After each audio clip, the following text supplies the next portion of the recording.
Bon matin tout le monde. Bonjour. Je me fais recevoir comme si j'arrivais chez vous, c'est le fun. Alors, ben oui, pour ceux qui ne me connaissent pas, mon nom c'est Patrick Auger. Je suis un des membres à l'Église évangélique baptiste de Shawinigan-Sud. C'est encore moi qui ai le privilège ce matin de pouvoir vous apporter la parole. Je pense que je vous le dis à chaque fois, là, je suis bien avec vous autres. J'aime ça être ici. Puis, cette semaine, le Seigneur m'a encore parlé d'une manière. À chaque fois, là, quand on prépare un message, on passe des heures là-dedans. Je ne sais pas si vous avez déjà vécu juste préparer une étude pour les enfants, juste peut-être d'autres pasteurs aussi ou d'autres prédicateurs ont déjà pu préparer un message comme ça, mais c'est énormément d'heures, mais c'est un investissement. C'est comme ça qu'il faut le voir. Ce n'est pas une perte de temps, c'est un investissement et de un pour ma propre vie. Parce qu'à chaque fois que je me trempe le cœur dans les Écritures, ça ne peut pas faire autrement qu'avoir un effet sur ma propre vie en premier. Et j'ose espérer, par le Saint-Esprit ce matin, qu'il va être capable de vous toucher de la même manière qu'il m'a touché cette semaine. Par contre, je vous ai dit, il y a un mois à peu près quand j'étais ici, je vous ai dit qu'on était pour faire Romains 12 la prochaine fois. Donc la dernière fois, c'était Romains 12, les versets 1 à 8. Aujourd'hui, c'est Romains 12, les versets 9 à 21. Et puis, j'ai décidé de commencer ça en force avec une mise en garde. Premièrement, ce qui suit ne s'adresse pas à ton Église. J'aurais dû écrire « ce qui suit ne s'adresse pas seulement à ton Église ». Ça s'adresse à toutes les Églises. Ça s'adresse à tous les croyants qui, lorsqu'ils prennent la parole de Dieu, sont convaincus que c'est la vérité. Deuxièmement, ce qui suit ne s'adresse pas à celui ou celle assis à côté de toi. Tout au long du message, et puis là, je vois déjà les gens qui commencent à se regarder, tout au long du message, vous allez être tenté de dire ou de penser « Hey, si lui, peux-tu écouter ce passage-là? Me semble que ça ferait du bien, hein? Me semble que ça irait mieux après. » Non. Okay? Ça s'adresse à moi en premier. Alors, si tout le monde ici dit « ça s'adresse à moi », bien, on va avoir été touché par le message ce matin. Troisièmement, ce qui suit est une liste de versets que nous n'avons pas le goût d'entendre ni d'appliquer lorsque ça va mal dans notre vie. Y a-t-il quoi de plus plate? On a beau croire que c'est la parole de Dieu, que c'est la vérité, qu'elle change les cœurs, mais quand ça ne va pas bien dans une sphère de notre vie, le titre aujourd'hui, j'ai passé vite, mais c'est pour des applications pour de meilleures relations. Donc, si vous avez des relations c'est un petit peu difficile, que ce soit dans votre propre famille, que ce soit dans la famille spirituelle, ici même à l'Église, que ce soit avec vos collègues de travail, avec vos amis à l'école, les versets qui s'en viennent, là, ils font mal. Pour vrai, on n'a pas le goût d'entendre ça. Mais, ça reste la vérité quand même. Puis, en sortant ici tantôt, l'idée, c'est vraiment de dire, bon, ben Seigneur, je pense que tu as voulu me parler ce matin. De quelle manière, moi, Patrick Auger, je peux faire un pas de plus pour avoir de meilleures relations. Et finalement, comme mise en garde, ce qui suit va transformer ta vie. Donc, évidemment, c'est la parole de Dieu. La parole de Dieu transforme la vie, transforme notre vie. Mais mieux que ça encore, moi, j'ai passé toute la semaine dans ces versets-là. C'est un extrait biblique. Hein? C'est quelques versets comparés à toute la parole. Mais vous allez voir comment c'est fait, c'est qu'à chaque verset, il y a des ordonnances. Hein? On va le dire comme ça, des choses qu'on devrait faire. Je vous le dis, dès le premier verset, j'ai échoué cette semaine. Donc, l'idée ici, c'est pas, je ne vous apporte pas, voici comment ça devrait fonctionner ici à l'Église. Okay? C'est pas comme ça que ça se passe. L'idée, c'est de prendre conscience que ce qui s'en vient, là, on va tous échouer. Toute la gang. On pourrait se sentir coupable, avoir honte de la situation, mais au contraire, pour ceux qui ont renoncé à leur propre vie, qui ont décidé avec l'aide du Saint-Esprit de remettre leur vie dans les mains du Seigneur Jésus, si vous croyez que Jésus vous a pardonné à la croix, ce qui va suivre, ah oui, vous allez vous rendre compte que ce n'est pas facile nécessairement, mais Jésus vous a pardonné. Et Jésus est le chemin qui nous mène à Dieu. Donc, non seulement on est pardonné, mais en plus, on a une vie qui nous attend qui va être parfaite. Donc ce matin, le but n'est pas d'être coupable avec ce qui s'en vient. Le but est de reconnaître qu'on a besoin de Jésus dans notre vie. C'est bon? Alors vous allez voir les slides, hein, le PowerPoint va rouler vite, les diapositives. Je ne sais pas si ça se dit encore aujourd'hui, en tout cas. Ça va rouler vite, fait qu'il faut rester allumé. C'est bon ça? Puis là, j'en ai à peu près quoi? 25 qui sont en arrière de moi que je ne vois pas actuellement. Ne fermez pas les yeux. OK? Même si j'ai demandé aux autres de ne pas regarder le voisin de gauche, le voisin de droite. Ça, pour ça, vous avez le droit de regarder. Petit coup de coude, ne manquez rien de cette présentation. Alors, on va tout d'abord commencer en lisant le texte, puis par la suite, on va aller en détail dedans. Donc, tournez avec moi dans Romains 12, les versets 9 à 21.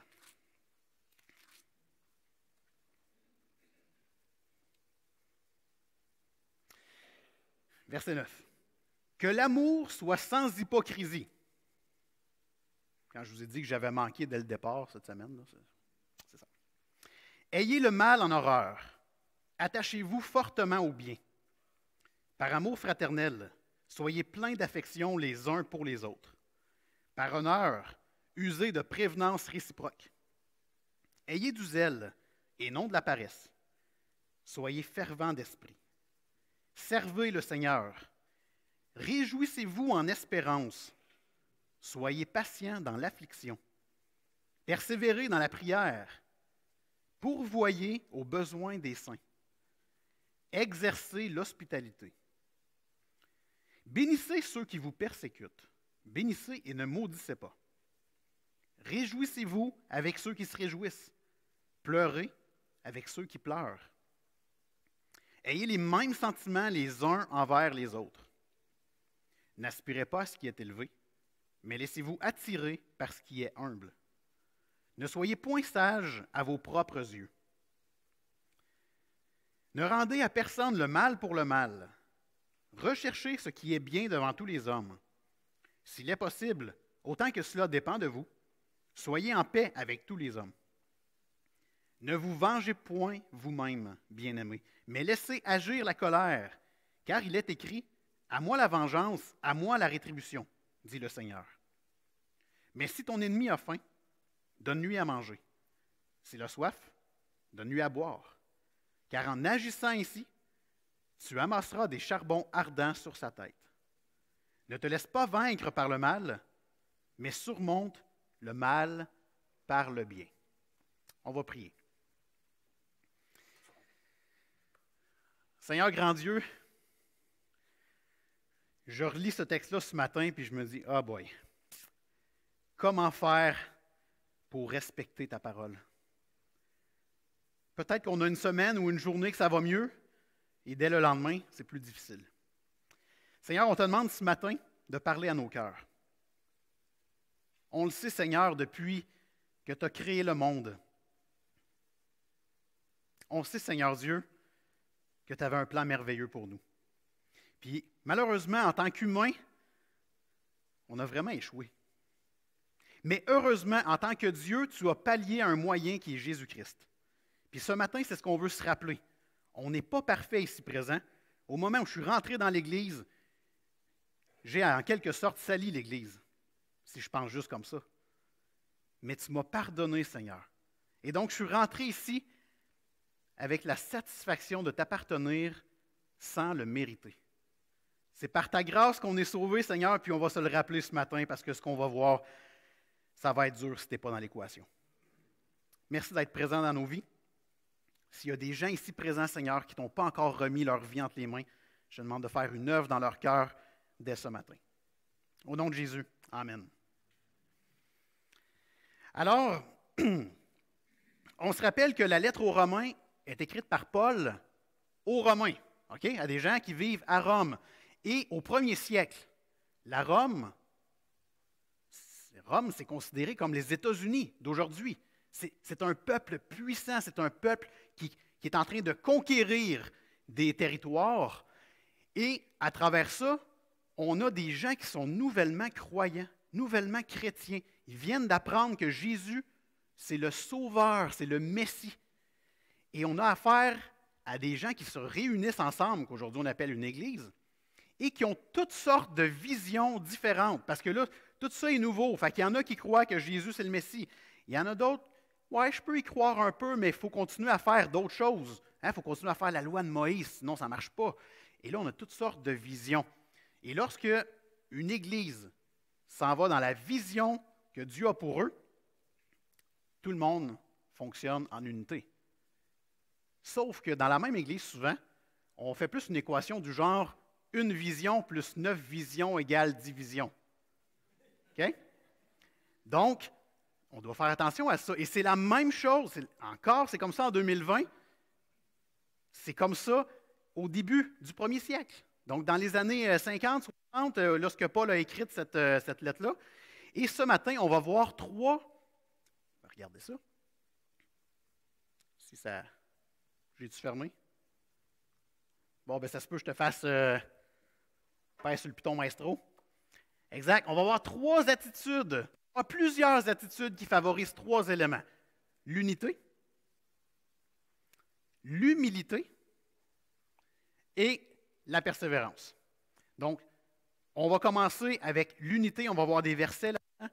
J'ai essayé de sortir des images. J'ai même fait des recherches cette semaine. Donc, on devrait essayer de comprendre certaines choses avec ça. Et par la suite, on va voir comment, en tant qu'Église, on peut appliquer ces choses-là. L'unité. Alors, on commence au verset 9, OK? Des attitudes qui favorisent l'unité. Et on commence dès le départ avec verset 9, que l'amour soit sans hypocrisie. Vous êtes d'accord avec moi que si on aime quelqu'un, mais que si on dit à quelqu'un « je t'aime », mais que dans le fond de notre cœur, on l'haït, ça ne marche pas. Si on dit à quelqu'un « je t'aime », mais que dans le fond de notre cœur, bof, j'espère que j'ai fait plaisir en disant ça, c'est pas mieux non plus.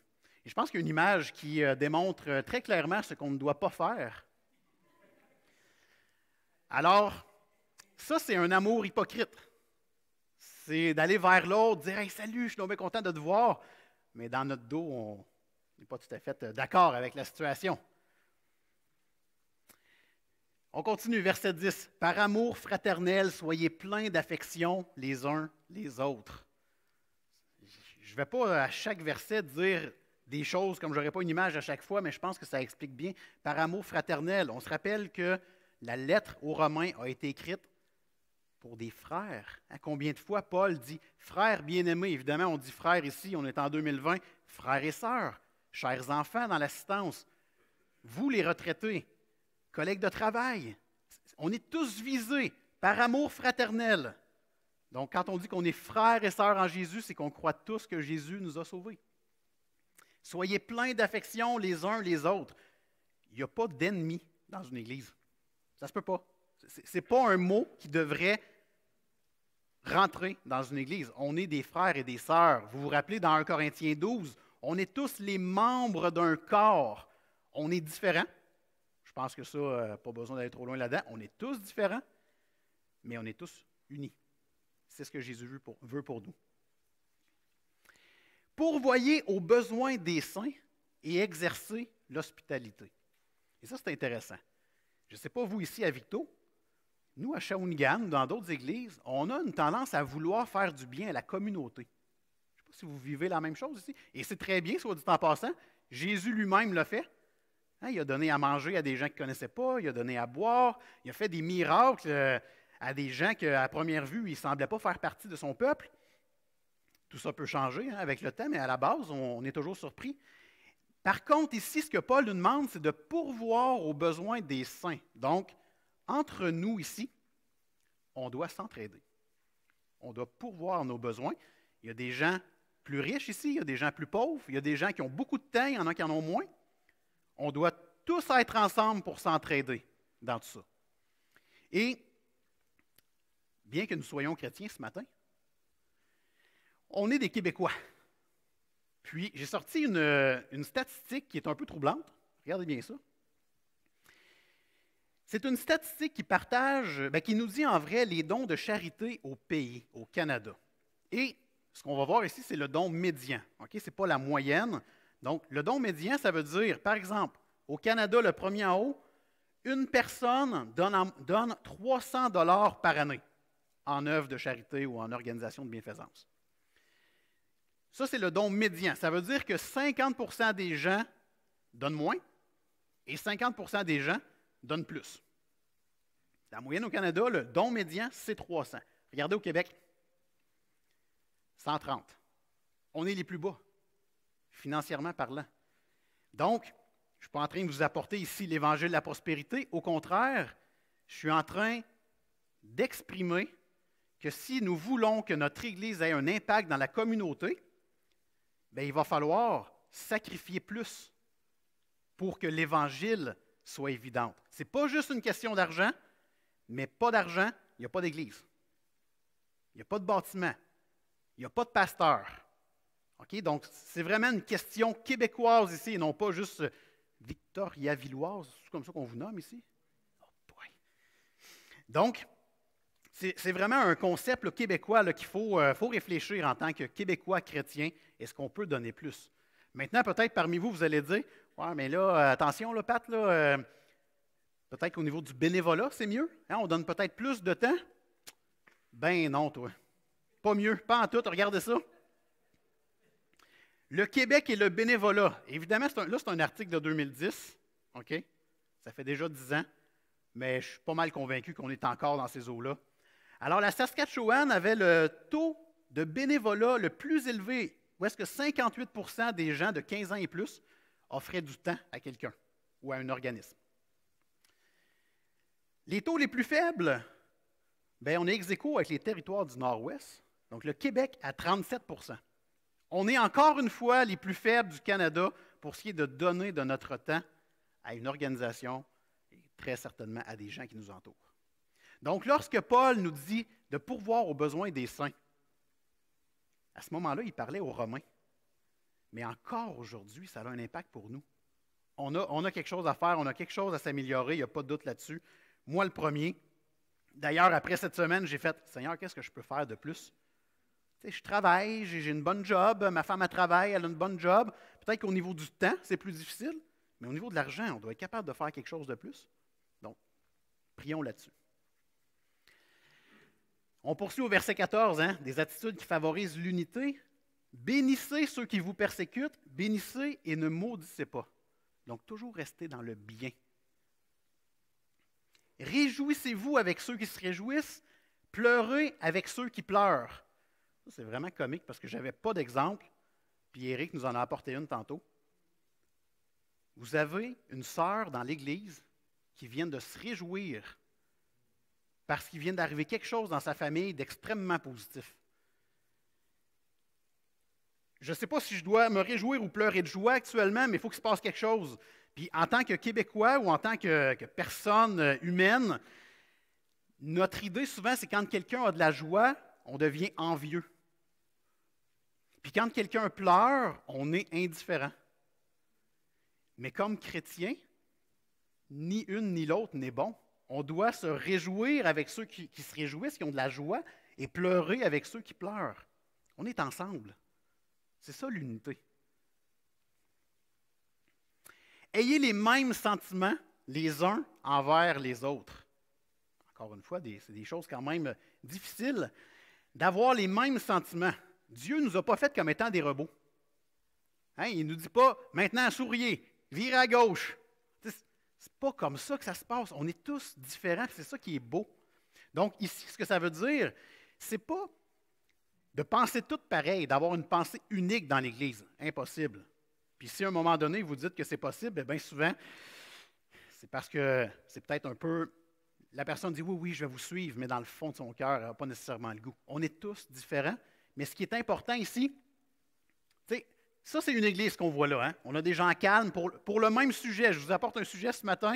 On va voir des gens qui vont rester calmes, il y en a qui vont être heureux, joyeux, déprimés, tristes, fâchés, en colère, étonnés, effrayés, pour le même sujet. Hein? Chacun, dépendamment de ce que vous avez vécu dans votre vie, votre expérience personnelle, vous allez avoir des réactions différentes. Ce que Dieu nous demande, c'est d'être en harmonie. Harmonie, on pense tout de suite à un orchestre symphonique. Hein, où on regarde le groupe en avant. Tout le monde avait un instrument de musique différent.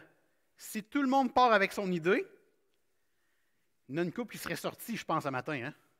Ça aurait été cacophonique, il y aurait de quoi qui n'aurait pas fonctionné. Mais parce qu'ils étaient en harmonie, on a pu louer le Seigneur, tout le monde ensemble. Même chose pour un orchestre. On est tous des instruments dans les mains de Dieu. Tous différents. Mais lorsqu'on fonctionne en harmonie, bien, on devient unis. Et c'est là qu'on peut avancer, lorsqu'on est unis. Ça roule beaucoup plus vite. Ne rendez à personne le mal pour le mal. Donc, vous connaissez certainement l'expression qu'on voit dans la Bible d'ailleurs. Hein? Quelle expression qui ressemble à ça? Œil pour œil, dent pour dent. Et Jésus revient avec ça en disant, on vous a dit d'être œil pour œil, dent pour dent, mais moi je vous dis, non, non, non, non.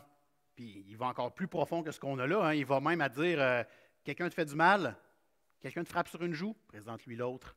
Expression qui veut dire, vas-y pas, tu te fais frapper une joue, va pas leur frapper en échange, ça va pas être bon ça. Puis une citation, aucune idée qui a écrit ça, mais c'est quand même très bon. Une politique basée sur le principe de l'œil pour œil, dent pour dent, conduit en définitive à une société sans yeux et sans dents. Et imaginez la situation où est-ce que quelqu'un se fait frapper et que l'autre, par vengeance, décide de faire pareil.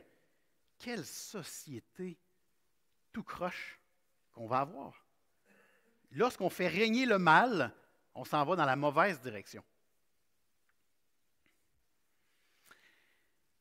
Verset 18, « Soyez en paix avec tous les hommes. » Puis le verset est beaucoup plus large que ça. Hein? Verset 18, « En autant que cela dépend de vous. » Okay, je vais juste le reprendre. « S'il est possible, autant que cela dépend de vous, soyez en paix avec tous les hommes. » Ça veut dire que si vous avez offensé quelqu'un, ou si quelqu'un vous a offensé, il faut tout faire pour rétablir la paix. C'est ce que Jésus a fait avec nous. On a offensé Dieu par nos péchés. Qu'est-ce qu'il a fait Dieu? Il n'a pas dit, t'es fait, oublie ça, viens pas avec moi, je veux rien savoir de toi. Non! Il laisse les bras ouverts et dit, gars, je t'offre Jésus qui a payé pour toi. Tu veux-tu le prendre dans ta vie? Et Jésus lui-même dit, je suis le chemin. Si tu viens avec moi, je t'amène au Père, là où c'est merveilleux. Là où on n'a plus à s'inquiéter de ce qui se passe sur terre. Un endroit où est-ce que l'unité va être à son paroxysme. Ça va être à son sommet. Il ne peut pas exister mieux en frais d'unité, d'amour, d'humilité, de persévérance, nommez-la tous.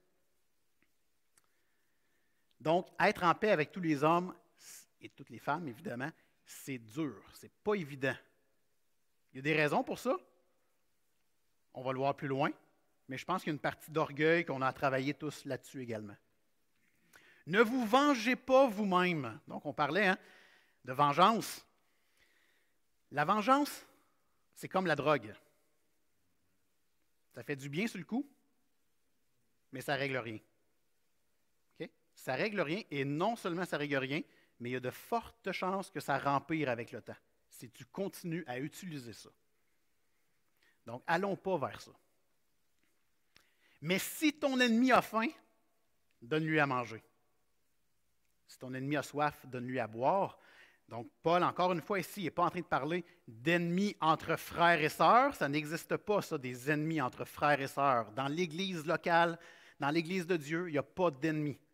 Okay? On est tous ensemble. Ce qui parle ici comme ennemis, c'est des gens qui ne croient pas en Dieu. Des gens du dehors. Et il faut faire attention entre ennemis de nos jours. Si, par exemple, j'ai un frère et une sœur dans ma vie, ou plutôt un ami qui ne croit pas en Dieu, le traiter en ennemi ne veut pas dire « je veux rien savoir de toi, oublie ça ». Mais non. Si ton ennemi a faim, donne-lui à manger. Si ton ennemi a soif, donne-lui à boire. Regardez l'image. Je pense que ça exprime bien. On a des soldats qui ont capturé un ennemi. Et au lieu de le torturer, ils lui donnent à boire. Je pense que ça peut être quelque chose d'intéressant pour nous comme chrétiens.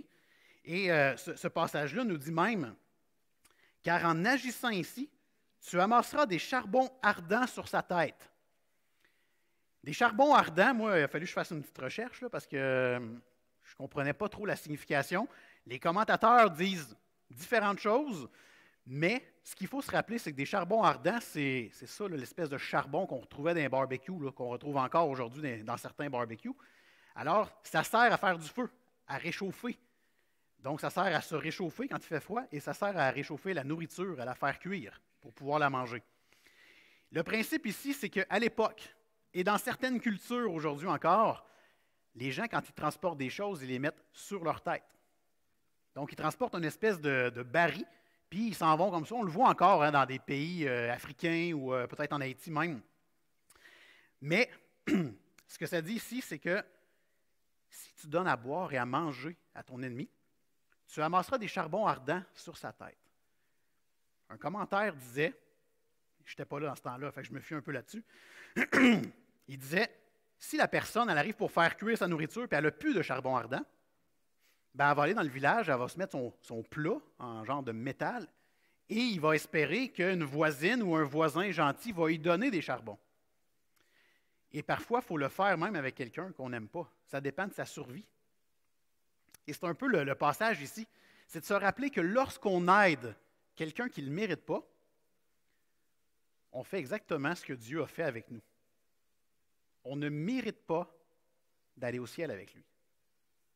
Mais il a pris soin de nous quand même en nous envoyant Jésus. C'est le message qu'il veut nous lancer ici. Regardons ensemble des attitudes maintenant qui favorisent l'humilité. Donc, dans le verset 10, on voit user de prévenance réciproque. Et le mot prévenance, ici, en grec, ça veut dire offrir des petites attentions. Offrir des petites attentions aux gens qui nous entourent. Et ici, c'est par amour fraternel quand on regarde le contexte. Donc, offrir des petites attentions aux gens qui nous entourent dans l'Église. N'aspirez pas à ce qui est élevé, mais laissez-vous attirer par ce qui est humble. Ne soyez point sages à vos propres yeux. Je pense que je vous le dis à chaque fois que je prête. Après moi, le Seigneur, il m'a mis à cœur des passages de même pour me travailler moi-même en premier, mais l'orgueil, c'est une faiblesse que j'ai. Puis, j'y travaille vraiment. J'aurais aimé que ma femme soit là ce matin. Elle pourrait dire, pour la première fois, c'est vrai. Okay? Mais Paul nous dit ici de ne pas aspirer à ce qui est élevé.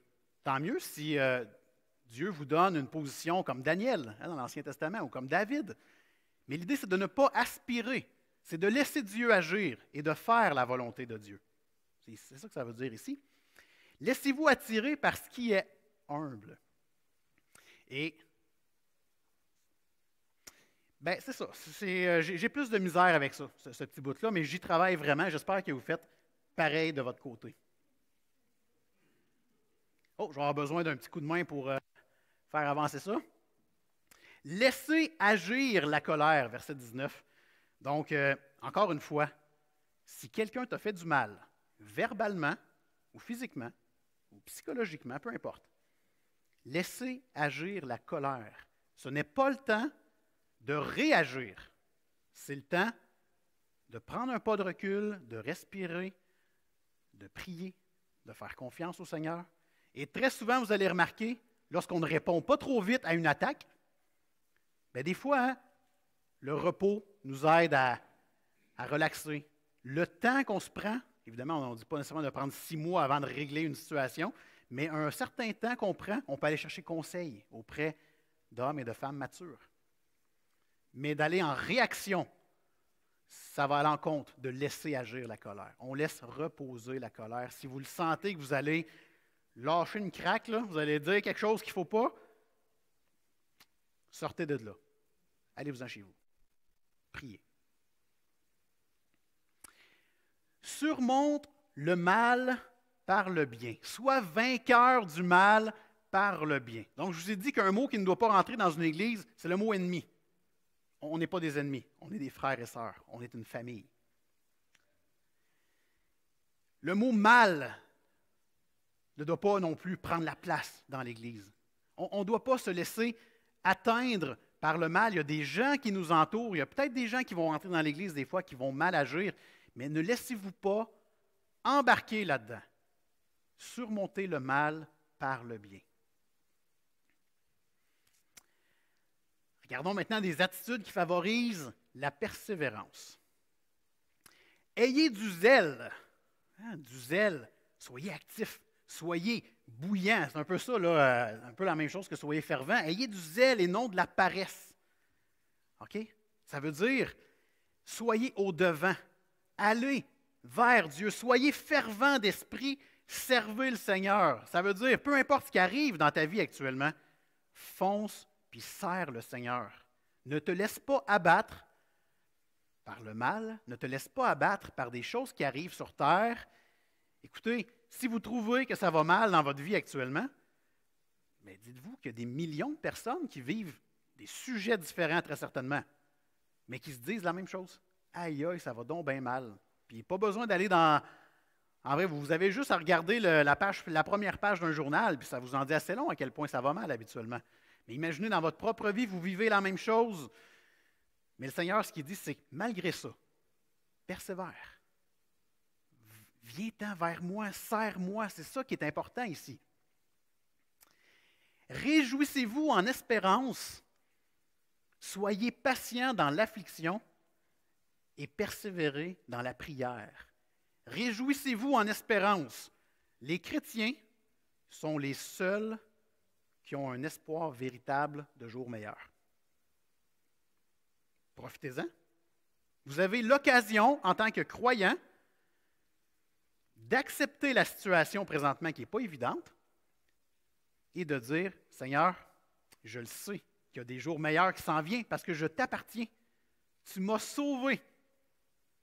Le paradis s'en vient.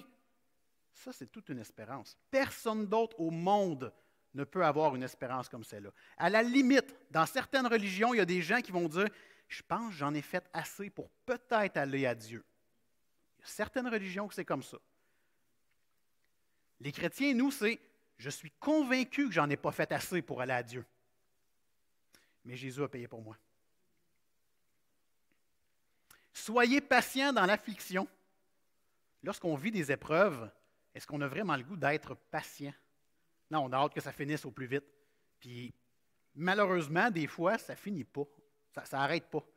Mais j'ai une bonne nouvelle pour vous. C'est sûr qu'un jour, ça va finir. Sur terre, ça se peut que ça ne finisse jamais. Dieu n'a jamais dit que ça serait parfait sur terre. Mais au ciel, ça va être parfait.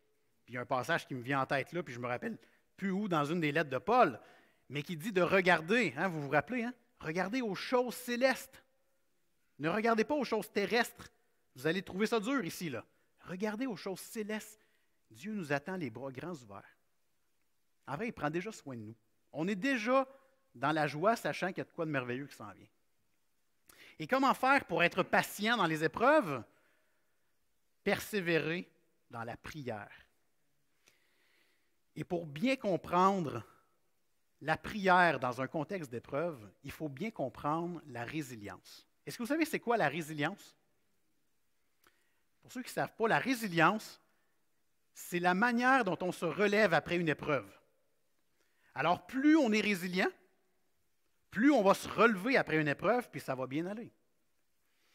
Puis, regardez, je vous montre 3 tentes ici. Il y en a une qui est maganée, il y en a une qui a l'air pas si pire, puis l'autre là-bas qui a l'air assez ferme. Mais là, regardez ce qui se passe. Les 3 tentes, qui sont 3 individus différents, vivent la même épreuve. Il y a du vent. La première sur le bord, c'est un peu celle qui, pour toutes sortes de raisons, a décidé de se faire confiance. Elle va s'envoler bientôt, là. La deuxième, on voyait le piquette, elle marchait sur 3 piquettes sur 4, là. C'est quelqu'un qui fait confiance en une certaine supériorité, mais que c'est une question de temps avant qu'elle s'envole elle aussi. Et la troisième, je ne sais pas si vous avez remarqué, ça a passé vite, mais elle vit le même vent, la même épreuve que les 2 autres. Il n'y a rien qui bouge. J'aime penser que cette personne-là, c'est le croyant qui a mis toute sa foi en Jésus-Christ. C'est le croyant qui dit « Par moi-même, je n'y peux rien. J'ai besoin de Jésus pour qu'il me pardonne et pour qu'il m'amène avec lui. J'ai besoin de l'imiter sur terre pour être une lumière pour les autres. » J'ose espérer qu'on est tous la tente du fond, qui, malgré les épreuves, Dieu est là. Dieu est au contrôle. On lui fait confiance. Et hier, je lisais le journal. J'aime l'actualité. Peut-être que ce n'est pas bon des fois quand il y a trop de choses négatives. Mais avez-vous le Nouvelliste ici, vous autres? C'est la Tribune peut-être? Ou c'est, en tout cas, le journal régional de mon secteur. Ils ont fait une étude. L'Université Berkeley aux États-Unis a fait une étude sur la résilience. Et c'est-à-dire, oui, c'est ça. L'étude sur la résilience a prouvé qu'après 30 minutes de méditation par jour, le schéma à l'intérieur, on a comme dans le cerveau un lobe ici qui est la partie de la résilience. Après 30 minutes de méditation par jour, ce lobe-là se reconstruit pour offrir encore plus de résilience. Et j'ai pour mon dire, bien voyons donc, encore une fois, Dieu nous l'a déjà dit. Priez sans cesse. Faites-moi confiance. Essayez pas de gérer tout par vous-même. Ça va être encore plus dur. La pire personne à qui vous pouvez faire confiance, c'est vous-même. Puis si en plus vous faites confiance à quelqu'un d'autre, ça peut marcher pour un temps. À un moment donné, il va vous blesser, il va se passer quelque chose malheureusement. Donc je ne suis pas en train de dire là, que je ne veux pas nécessairement être négatif dans ce que je dis là, mais portez vos regards vers Christ. Soyez dans la prière 1 demi-heure par jour. Ça peut paraître long pour certains, pas très long pour d'autres. L'idée, ce n'est pas nécessairement d'être assis en petite boule 1 demi-heure par jour, mais d'être constamment dans une relation de prière avec Dieu. Qu'on soit en train de conduire, qu'on soit au travail, qu'on soit avant de se coucher. Soyez avec Dieu dans votre pensée, dans votre cœur. Donc ça, c'est vraiment intéressant. Et puis, tantôt, j'ai passé tout droit, mais lorsqu'on demande d'être humble, bien, il y a eu une étude là-dessus aussi qui a été faite. Donc, la résilience, Dieu nous en avait déjà parlé, c'est juste qu'il a utilisé d'autres mots. Il nous a dit « priez sans cesse ». Premier verset que j'ai appris dans ma vie, 1 Thessaloniciens 5, 17. Et l'humilité, il y a encore une étude qui a été faite là-dedans, alors que Dieu nous dit « soyez pas orgueilleux, soyez humbles. Rappelez-vous que sans moi, vous n'êtes rien. Vous avez besoin de moi dans votre vie. » Et l'étude dit, écoutez bien ça, une chercheuse en psychologie sociale a montré que les gens humbles sont moins susceptibles d'être agressifs envers les autres, sont moins susceptibles de les manipuler ou d'être malhonnêtes. Et ce n'est pas tout. Les gens humbles gèrent le stress plus efficacement et affichent des niveaux plus élevés de bien-être physique et mental. Ils sont plus susceptibles d'être généreux, serviables et reconnaissants. Je veux être humble. Je veux vraiment être humble. Et je veux continuer à prier. Humilité, résilience. Si vous voulez être dans la persévérance, puis vous ne voulez pas être toujours en train de bûcher dans une épreuve, priez, soyez humble. Verset 21, ne te laisse pas vaincre par le mal. On a vu quelque chose semblable à ça tantôt. Donc, ne te laisse pas dominer par le mal. C'est tentant, nous sommes des humains.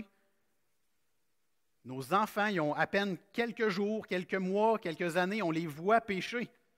Personne ne leur a montré. C'est en dedans de nous. Donc, plus on vieillit, plus on pêche, si on se laisse aller à notre mauvais côté. Ne te laisse pas vaincre par le mal. Va à Christ. Il n'a jamais péché, Jésus. Il nous demande de l'imiter. Si Jésus est notre maître ce matin, on doit l'imiter. On doit aller dans son chemin, sachant que c'est le meilleur. Comment appliquer ça en tant qu'Église ce matin et dans les prochaines journées? Donc, on se rappelle que l'Église, ce n'est pas le bâtiment. Très beau bâtiment, c'est agréable, mais l'Église, c'est la famille que nous sommes. C'est le peuple de Dieu que nous sommes, dont Jésus est la tête. Et nous sommes ses membres. Okay? On est tous ensemble. Comment appliquer ce qu'on a vu ce matin? Comment appliquer l'unité, l'humilité et la persévérance en tant que peuple de Dieu? Bien, tout d'abord, rappelle-toi que tu fais partie d'un rassemblement de pécheurs. Ça fait mal, dis de même. Mais au moment où tu rentres dans l'Église au moment où tu vas faire une étude avec d'autres croyants, rappelle-toi, je vais me rappeler que je suis le pire des pécheurs en premier, hein, comme Paul le dit. Je suis le pire. Donc, en partant de même, je ne vais pas juger les autres que je vais croiser sur mon passage. Rappelle-toi surtout que nous avons tous profondément besoin de Jésus. Ce qu'on a vu ce matin, personne ici est capable de tenir toute la semaine. Personne ici est capable de faire tous ces commandements-là ou ces applications-là. Personne n'est capable de le faire toute la semaine. Et si vous êtes capable de le faire toute la semaine, personne n'est capable de le faire tout le mois. OK? À un moment donné, il y a quelqu'un à quelque part qui va faire « Merde, je l'ai manqué celle-là ». Rappelez-vous qu'on a besoin profondément de Jésus. Jésus a payé pour nous. Et si ce matin, tu écoutes ce message-là, tu es peut-être ici présentement, c'est le fun, je ne vous connais pas, fait que quand je vous regarde, je ne pense pas nécessairement que vous n'avez pas encore Jésus dans votre vie, je ne le sais pas, seul Dieu le sait. Mais si ce matin, tu te dis, hey, c'est bon ça, puis c'est vrai que je ne serai jamais capable d'atteindre ça, qu'est-ce qu'il faut que je fasse? Je veux faire partie de la famille de Dieu, qu'est-ce qu'il faut que je fasse? Rappelle-toi que Dieu est parfait, que nous, on ne l'est pas, et que le seul chemin pour aller à un endroit parfait, c'est Jésus. C'est la seule façon, c'est de mettre ta foi en Jésus, de dire, Seigneur, j'ai échoué cette semaine, je te demande pardon. Mais je le sais que tu me pardonnes. Tu es allé mourir à la croix pour ça, exactement pour ça. Tu as pris mes fardeaux, mes manquements, mes péchés, mes erreurs, ma folie. Tu as tout pris, tu es allé mourir à la croix. Et grâce à cela, tu me donnes l'accès au Père pour la vie éternelle. Et c'est la raison pour laquelle on est réunis ici. Si on ne croyait pas qu'il y avait quelque chose de mieux, on n'a pas d'affaire ici. Ça reste des belles paroles. Mais non, on est dans l'espérance, dans l'espoir que cette vérité-là va s'accomplir. Lorsque Jésus dit « Je reviens bientôt », c'est vrai. Et lorsque on va mourir, quelle joie de savoir qu'on va être auprès de notre Père céleste, qui va prendre soin de nous. Donc, n'oubliez pas votre besoin de Jésus, c'est la base du texte ce matin. Je ne vous le cacherai pas, là, quand j'ai commencé à étudier le texte, j'ai fait « Ah, des beaux principes, c'est cool, des beaux commandements, je vais donner ça à la gang. » Puis durant la semaine, j'ai fait « Ah non, OK, c'est parce que je ne suis pas capable de régler, je suis pas capable de réussir ça. » Bien, voyons donc, je ne suis pas capable de réussir ça non plus. Aïe, aïe, je suis vraiment, je ne suis pas digne d'être devant vous pour vous apporter ça. Mais Jésus a payé pour ça. C'est pourquoi je peux être ici. Et finalement, ne regarde pas les autres après avoir lu les 2 points d'avant. Je vous le dis, c'est tentant. Surtout si vous êtes un couple actuellement, c'est sûr que vous avez eu une pensée en vous disant « Ah, j'espère que ma petite chérie a compris un matin. Hein? » Ou si vous êtes peut-être, je ne connais pas vos relations ici, mais vous le savez, là, vous le savez, il ne faut pas aller vers ça. Ce matin, nous disons tous, ce texte doit me changer moi-même. Amen. On va prier. Seigneur, merci pour encore une fois ta parole qui change nos cœurs, qui nous rappelle à quel point que par moi-même, je n'y peux rien, Seigneur. J'aimerais donc bien ça. J'aurais aimé ça être ici avec mon micro et pouvoir dire « Imitez-moi tous ». Ah, j'aurais aimé ça, il n'y a pas de doute. Mais Seigneur, ça c'est avant que tu viennes me sauver. Maintenant que tu m'as sauvé, que tu as transformé ma vie, je reconnais que j'ai besoin de toi. Et Seigneur, il y a des gens ici qui ont besoin de reconnaître qu'ils ont besoin de toi, Seigneur Jésus. Présente-toi à eux. Je te demande qu'ils puissent aller voir un pasteur ici, ou peut-être la personne qui les a invités, ou une personne en qui ils ont confiance dans l'Église, et qu'ils puissent faire comme un homme a dit dans le livre des Actes, hein? OK, mais on veut changer, mais qu'est-ce qu'on doit faire maintenant? Demande pardon pour tes péchés. Reconnais que Jésus est là et qu'il t'a pardonné. Sois repentant. Et maintenant, Seigneur, on le sait qu'on ne comprend pas tout au début. Même encore aujourd'hui, après tant d'années, où est-ce que je lis ta parole, il y a des choses que je ne comprends pas. Merci de nous éclairer par ton esprit. Seigneur, rappelle-nous qu'on est tous à 30 secondes de dire une niaiserie. On est tous à 30 secondes de faire une folie. On a besoin de toi, Seigneur Dieu. Merci pour Jésus qui nous a pardonné ses manquements. Amen.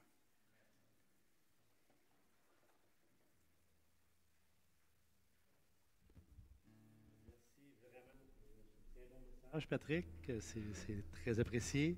Gloire à Dieu pour ce qu'il a mis sur ton cœur. Quand je suis arrivé ce matin, j'ai voulu faire juste un petit débriefing avec les gars en leur rappelant.